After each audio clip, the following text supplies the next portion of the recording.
The bright lights of Colony 1 pierced through the perpetual twilight of Proxima, humanity's first deep space settlement. The year was 2157, and after 50 years of hard work, the colony had grown from a simple outpost into a thriving city of 10,000 souls. The massive dome that protected them from the harsh atmosphere gleamed under the dim red light of their host star.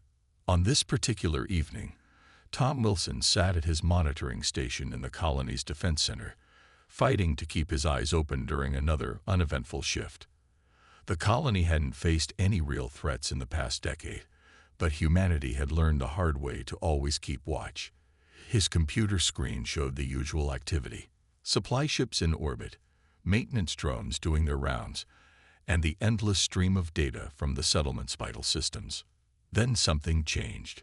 A small dot appeared on his radar, moving in a way that no human ship ever would. It twisted through space in elegant spirals, leaving behind a trail of soft blue light. Tom's heart began to race as he realized what this meant. After all these years of watching the stars, humanity was about to have its first contact with alien life. "Control, this is Wilson," he spoke into his communicator, trying to keep his voice steady. "We have an unidentified object approaching from Sector 7. It's not one of ours." The next few hours were chaos. The colony's leadership gathered in the emergency command center. Military units took up defensive positions, and scientists argued about first contact protocols. The strange ship continued its approach, ignoring all attempts at communication. Finally, the alien vessel landed on one of the colony's external landing pads. It was beautiful, a sleek, pearl-white craft that seemed to glow from within. The colony's leaders watched through reinforced windows as the ship's hull rippled like water, and an opening appeared. The being that stepped out made everyone gasp. She looked almost human, but there was something otherworldly about her beauty. Her skin had a slight shimmer, like moonlight on water, and her hair moved as if floating in a gentle breeze despite being inside the airlock. The colony's sensors confirmed that she was breathing their air without any difficulty. Dr. Anna Reed, the colony's chief diplomat, was chosen to make first contact. As she approached the visitor in the neutral meeting room, surrounded by security personnel, the alien smiled warmly. "I am Lily," she said in perfect English, her voice carrying musical undertones that made everyone in the room feel at ease. "I represent the Starborn, and we have been watching your colony with great interest." Anna found herself relaxing despite her training. There was something about Lily that made you want to trust her. "How are you speaking our language?" she asked. Lily's smile widened. "We have ways of learning that might seem strange to you. My people share knowledge through a form of biological connection, what you might call a kiss. It allows us to share memories, emotions, and understanding instantly." The security team shifted uncomfortably at this statement, but Anna remained professional. "Why have you chosen to reveal yourselves now?" "Because you're ready," Lily replied, stepping closer. "Your colony here shows great promise. We believe it's time for humanity to join the greater community of spacefaring races. We have so much we could share." As the meeting continued, none of the humans present noticed the slight discoloration spreading across the cheeks of the security personnel standing closest to Lily.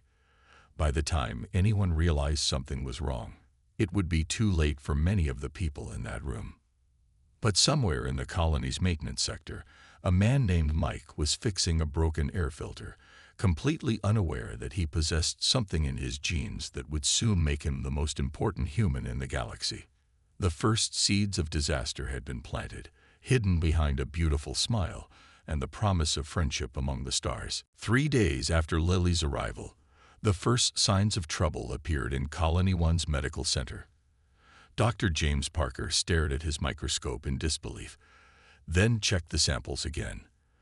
The cells from the security team members who had been present at the first contact meeting were breaking down in ways he had never seen before. "This isn't possible," he muttered, adjusting the microscope's settings. The cells seemed to be dissolving from the inside out, as if something was eating them alive. Two of the security officers were already in critical condition, their bodies weakening by the hour. Down in the maintenance tunnels, Mike Rogers wiped sweat from his forehead as he finished repairing another faulty air filter. The colony's systems had been acting up ever since the alien ship landed, and he was working overtime to keep everything running. As he packed up his tools, his communicator buzzed with an urgent message. All personnel who had any contact with the starborn visitor were to report to medical immediately. Weird, he said to himself, remembering how he'd fixed a light panel in the meeting room while Lily was there yesterday. He hadn't felt anything strange, but orders were orders. In the diplomatic quarter, Anna Reed was beginning to worry. Several of her staff had called in sick, all showing similar symptoms: weakness, fever, and a strange bluish tint to their skin. Lily and her delegation seemed genuinely concerned, offering to help in any way they could. "This has never happened before," Lily insisted, her luminescent features showing what appeared to be real distress. "In all our encounters with other species, we have never caused harm unintentionally." Unintentionally. Anna caught the word, but before she could question further, her communicator chimed with an emergency alert from the medical center. The situation was getting worse. Dr. Parker had confirmed 5 deaths, all people who had been in close proximity to the starborn delegates. The colony's leadership gathered for an emergency meeting, their faces grave as they reviewed the data. "The cellular degradation is spreading," Parker explained, showing holographic images of the affected tissue samples. "It's like their life force is being drained away. And here's the strange part.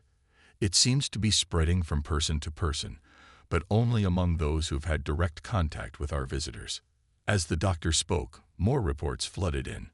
Similar cases were appearing in other human colonies that had received starborn delegations. Earth itself reported the first casualties in New Tokyo, where another starborn ship had landed. Back in the medical center, Mike sat patiently as Dr. Parker examined him. The doctor's eyes widened as he looked at the test results. "This can't be right," Parker said, running the tests again. "You were in the same room as Lily yesterday." "Yeah, for about an hour while I fixed the lighting," Mike replied. "Why?" "Because your cells show no signs of degradation. In fact," Parker leaned closer to his screen, "your cells seem to be actively fighting off whatever is affecting the others." Before they could discuss this further, alarms blared throughout the colony.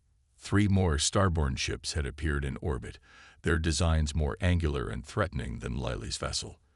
The colony's communication system crackled to life with a message that made everyone's blood run cold.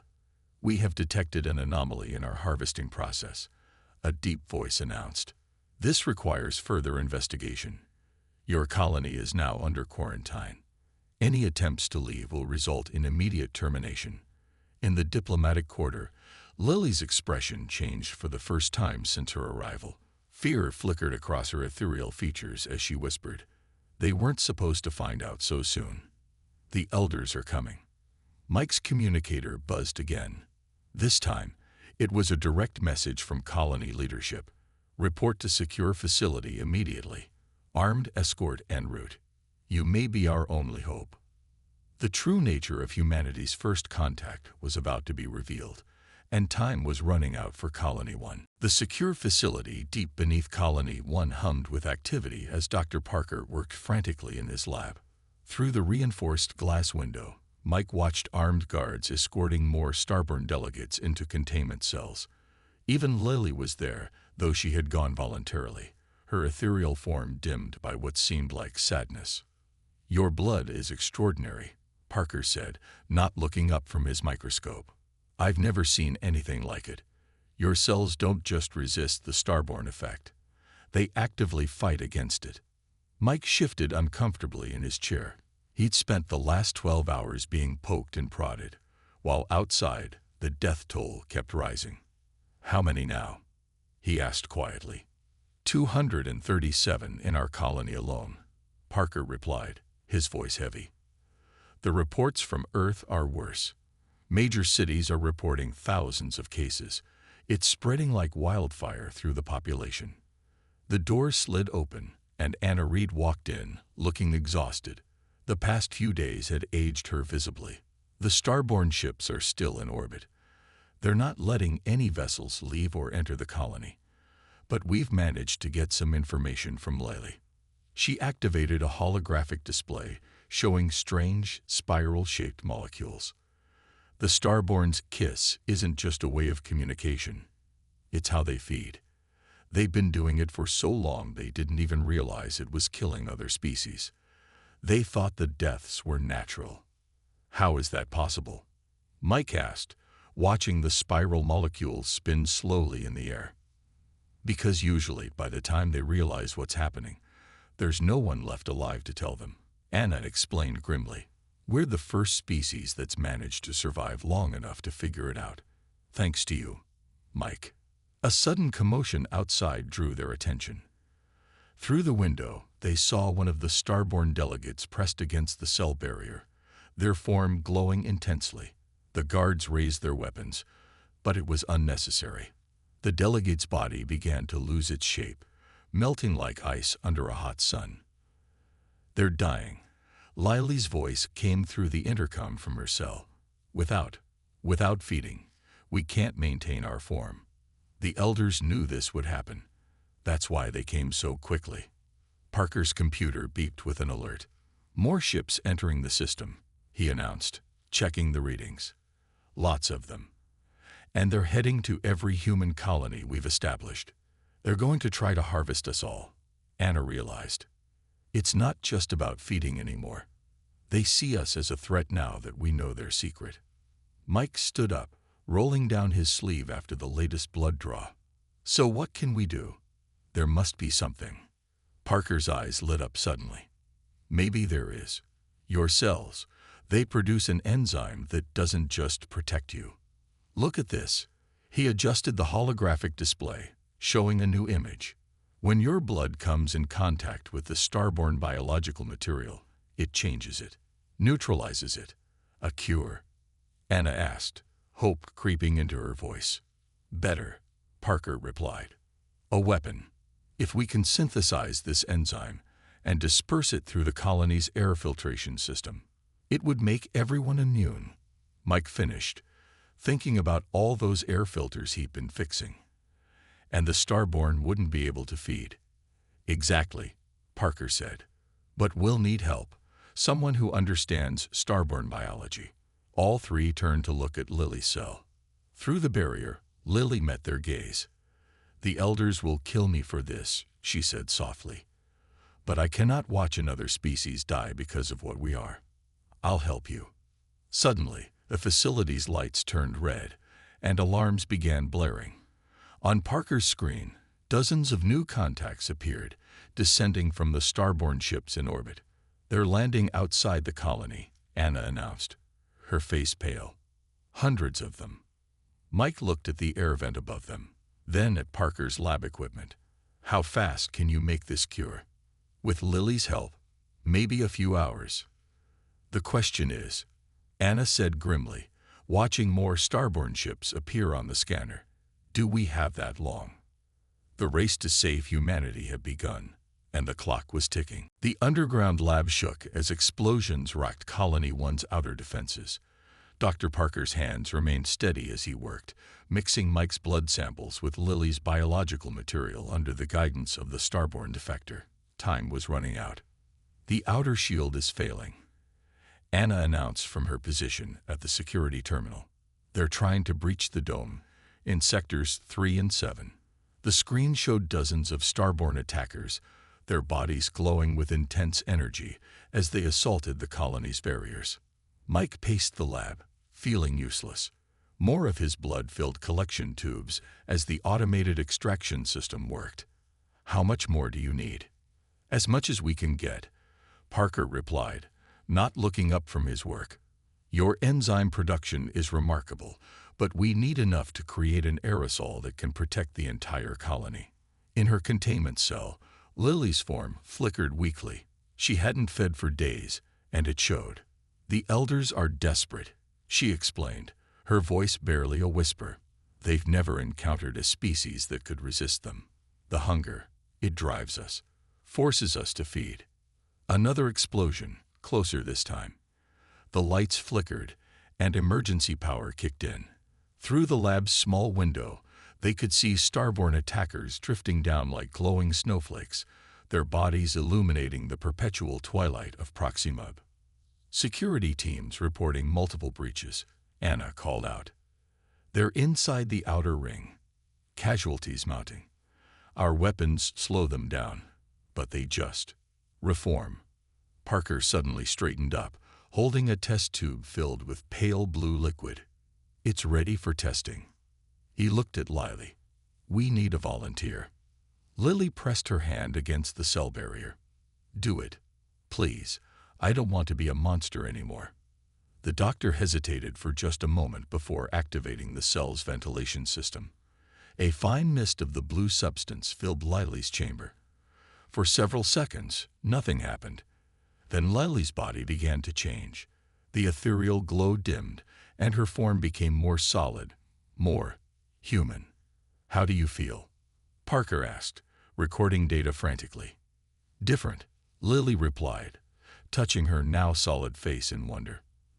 The hunger, it's gone. For the first time in my existence, I feel peace. Their moment of triumph was short-lived. The lab door burst open as two security officers dragged in a third, their faces pale with fear. They're in the main corridor, one gasped. Heading this way. Dozens of them. Parker grabbed the remaining samples and rushed to the air filtration control panel. I need 5 minutes to load this into the system. After that, another 10 for it to circulate through the colony. You don't have 5 minutes, Anna said, watching the security feeds. The Starborn were moving through the colony like a glowing flood, leaving unconscious humans in their wake. Those they'd already fed upon were beginning to show the telltale signs of cellular breakdown. Mike looked at the air vent, then at the corridor outside. An idea formed in his mind. The maintenance tunnels, he said. I know every inch of them. I can lead them away from the lab. Buy you some time. That's suicide, Anna protested. They can't hurt me, remember. Mike managed a small smile. And they know it. They'll chase me because I'm the one thing they can't understand. Before anyone could stop him, Mike grabbed his tool belt and headed for the door. 15 minutes, he said to Parker. Just get it done. As Mike disappeared into the corridor, Lily called out, They'll follow you because you're everything they fear, a prey that can't be consumed. The last thing they heard was Mike's voice echoing back. Then let's give them something to chase. In the lab, Parker worked feverishly to prepare the colony's air filtration system, while Anna coordinated the remaining defense teams. Outside, the sound of pursuit echoed through the corridors as Mike Rogers, a simple maintenance worker, led an army of cosmic predators on a desperate chase through the bowels of humanity's first deep space colony. The next 15 minutes would determine the fate not just of Colony 1, but of the entire human race. Mike's boots echoed through the maintenance tunnels as he ran, the sounds mixing with the ethereal hum of his pursuers. The service passages he'd walked 1,000 times now felt like a maze of survival. Behind him, dozens of Starborn flowed like living light, their forms casting shifting shadows on the metal walls. Come on, he muttered, sliding down a ladder to a lower level. Follow the only human you can't feed on. In the lab, Dr. Parker's hands moved quickly over the filtration system controls. Lily, now fully transformed by the cure, helped him prepare the remaining doses. Her knowledge of Starborn biology proved invaluable as they worked to increase the formula's potency. Warning, the colony's AI announced overhead. Life support systems critical in sectors 1 through 4. Atmospheric contamination detected. Anna's voice crackled over the emergency channel. The Starborn are somehow absorbing oxygen from our air supply. We've got maybe 20 minutes before the whole colony suffocates. Through the security feeds, they watched Mike leading the ghostly procession deeper into the colony's infrastructure. He knew exactly where he was going, toward the central air processing hub. If he could keep the Starborn away from the lab long enough for Parker to finish, they might have a chance. They're learning, Lily observed, watching the pursuit. See how they're splitting up. They're trying to cut off his escape routes. In the tunnels, Mike noticed the same thing.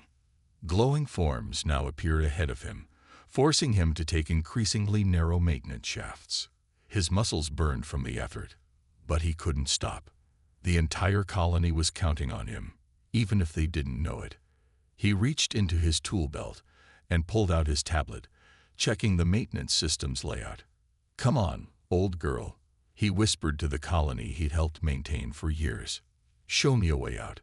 Back in the lab, Parker loaded the last batch of the cure into the filtration system. "Ready to initiate," he announced.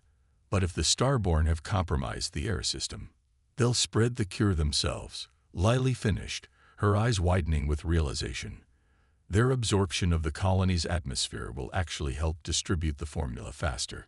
Anna quickly radioed Mike. "Get to an emergency shelter.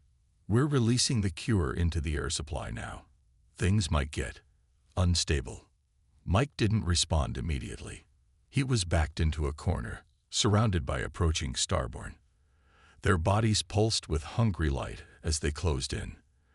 Then he noticed where he was, right next to the main air cycling unit. "Do it now," he shouted into his radio, pulling a wrench from his belt. With all his strength, he smashed it into the air cycling unit's emergency release valve. A massive blast of pressurized air exploded into the tunnel. The effect was immediate and spectacular. The air, now laden with the cure, blasted through the Starborn like a shockwave. Their glowing forms began to solidify, the ethereal light fading as their bodies transformed. Screams echoed through the tunnels, not of pain, but of shock as centuries of instinctive hunger suddenly vanished. Throughout the colony, the scene repeated itself. Starborn invaders found themselves transforming, their predatory nature replaced by something new, something more solid. The emergency channels filled with reports of Starborn collapsing, their bodies changing. In orbit, the elder ships detected the change in their landing parties. New ships began appearing, not to attack, but to investigate what was happening to their kind. The hunger that had driven their species for millennia was being stripped away. Mike slumped against the wall, exhausted but alive. His radio crackled with Parker's voice. "It's working. The cure is spreading through the entire colony. The Starborn, they're all changing. And the infected humans?" Mike asked, thinking of all those who had fallen victim to the Starborn's kiss. "Their cells are already showing signs of recovery," Parker replied. "Whatever was killing them is breaking down. We did it." But as the dust settled and the immediate crisis passed, a new question arose. How would the rest of the Starborn race react to the forced evolution of their species? The answer would come sooner than anyone expected. 3 days after the cure's release, Colony 1 found itself at the center of a galactic crisis. The huge observation dome, usually showing the red dwarf star of Proxima Centauri, was now filled with hundreds of Starborn ships. They hung in the sky like frozen fireworks, neither attacking nor retreating. In the colony's main conference room, Mike sat between Dr. Parker and Anna, facing a group of transformed Starborn, including Lily. The former ethereal beings now looked almost human, though their skin retained a faint, silvery sheen. More remarkably, they were eating regular food for the first time in their species' history. "The elders are divided," Lily explained, setting down a cup of coffee she had been curiously sampling. "Half of them see this cure as salvation. The others," she paused, her expression darkening, "they see it as genocide of our true nature." A holographic display in the center of the table showed the spread of the cure. Through the Starborn's own biological communication network, the change was spreading faster than anyone had anticipated. Ship after ship reported transformations among their crew. "We never knew we were parasites," another transformed Starborn named Ray said. His hand shook slightly as he spoke. "We thought we were sharing consciousness, exchanging energy. The deaths of other species, we believed it was their inability to handle our advanced form of connection." Dr. Parker pulled up his latest research data. The cure doesn't just stop you from feeding. It's fundamentally changing your biology. You're evolving into a sustainable life form, one that can interact with other species without harming them. The room shuddered as another fleet of starborn ships entered orbit. These vessels looked different, darker, more aggressive in design. The Elder ships. "They're here," Lily whispered, fear evident in her voice. The conference room's main screen activated, showing the face of a non-transformed starborn Elder. Its features were barely visible within an intense, swirling light.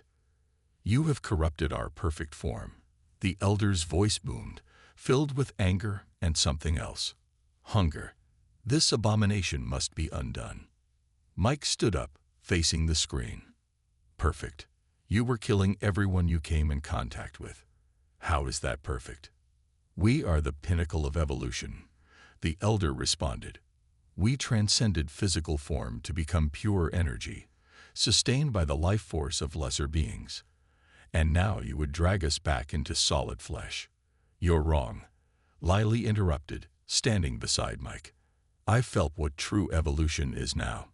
We weren't transcendent. We were trapped. Trapped by hunger, by the constant need to feed. Now we can actually live." The Elder's form pulsed with dangerous light. "Then you will die with the humans. We will cleanse this colony and every other human settlement.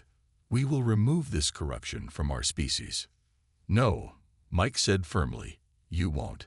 He nodded to Anna, who pressed a button on the conference table.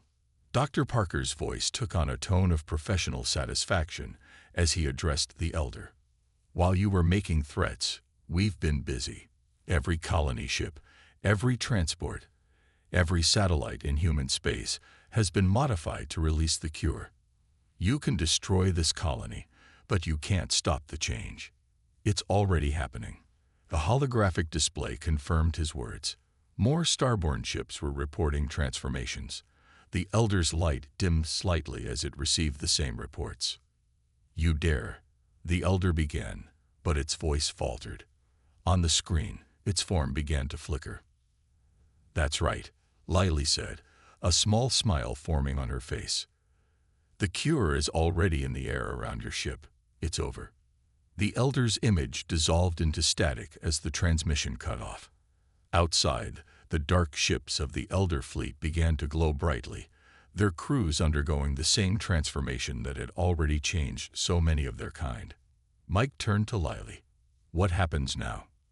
"Now," she replied, looking out at the ships above, "we learn who we really are, who we can be without the hunger that has driven us for so long." But even as she spoke, warning lights began flashing throughout the colony. The Elder ships were powering up their weapons. The transformation wouldn't be peaceful after all.